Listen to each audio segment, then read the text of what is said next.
जय श्री कृष्ण बच्चों। आज आप मुझे पहचान गए होंगे। मैं आपकी शकुंतला आंटी, जो मैं नई कहानी लेके आई हूँ। तो मेरी आज की कहानी का शीर्षक है घमंडी लड़की।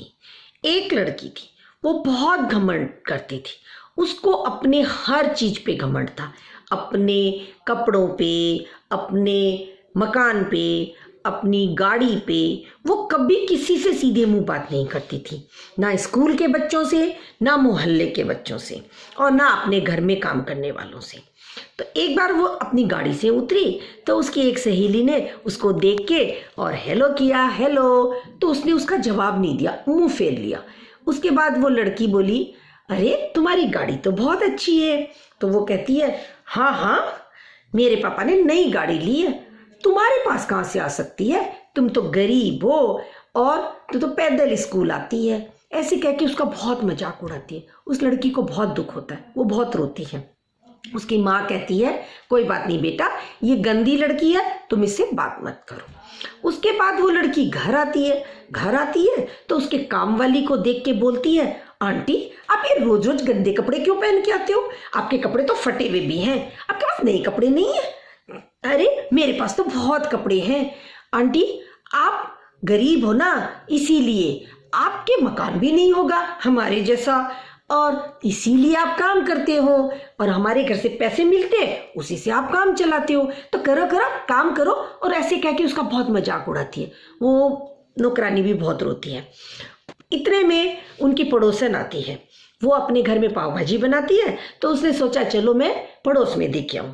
वो आती है तो वो पूछती है कि बेटा तुम्हारी मम्मी कहाँ है? तो वो कहती है, आंटी आंटी हमारी मम्मी तो किट्टी पार्टी में गई है। तो वो बोली, ठीक है बेटा, कोई काम है आंटी आपको मम्मी से? बोले, हाँ बेटा, मैं ना पाव भाजी लाई थी तुम्हारे लिए।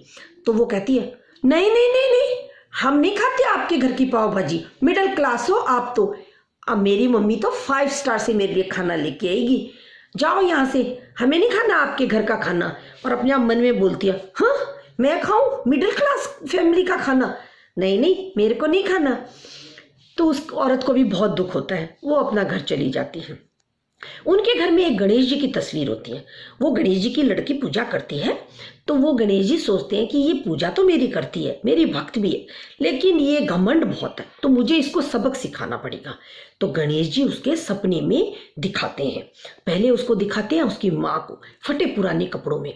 तो वो अपनी माँ को देख के कहती है, माँ माँ, आपने ये फटे पुराने कपड़े क्यों पहन रखे हैं? तो माँ बोलती है, बेटा हमारा सब कुछ लूट गया, अब हमारे पास कुछ नहीं है, हम गरीब हो गए हैं। तो वो बहुत चौंक जाती है, ये क्या हो गया? थोड़ी देर बाद में उसको अपने पापा दिखाई देते हैं।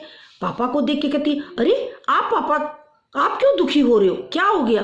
बोले, बेटा हमारी सब गाड़ियां चली गई, और अभी जो तुम्हारे लिए नई खरीदी थी वो भी चली गई। अब हमारे पास गाड़ी नहीं है, ना काम है, अब हमारे पास ये मकान भी नहीं है। तो वो बहुत दुखी होती है, अरे ये क्या हो गया?